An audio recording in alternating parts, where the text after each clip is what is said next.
Welcome to Words for Wednesday for December 30th, 2020, our last one of the year.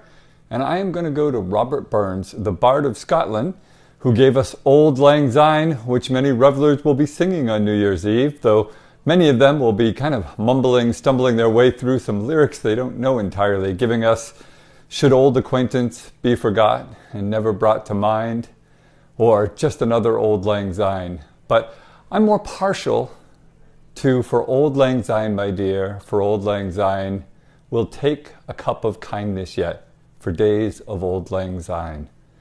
Because what Robert Burns is sharing there is about old long ago. And I don't know Scots, Gaelic, or Scots, but I know a lot about kindness. And I think this year it's something we could all use a lot more of. And I reflect every New Year's on what has happened long ago to bring me where I am, and the years certainly pile on as I get older. But we often look forward to our New Year's resolutions.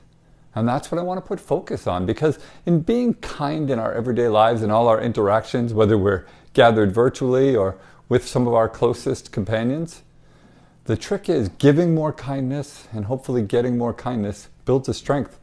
But in our resolutions, being kind to ourselves is so important. Often what people do is they make a list of changes they want to make, and they burden themselves with this enormous amount of change. And then in a few weeks, they often shame themselves with feelings of failure because that burden was just too much, it overwhelmed them, and they had to let them go.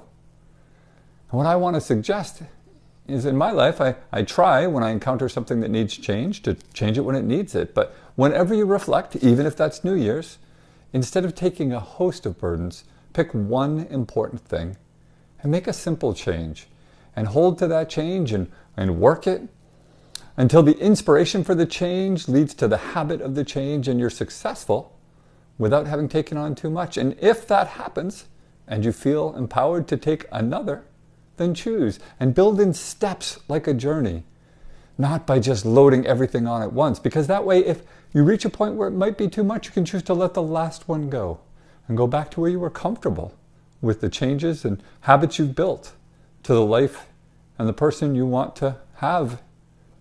And that's my suggestion in being kind to ourselves with our resolutions. Wherever you are and however the last year has been for you, I hope the next one has more promise for all of us. Happy New Year, everyone.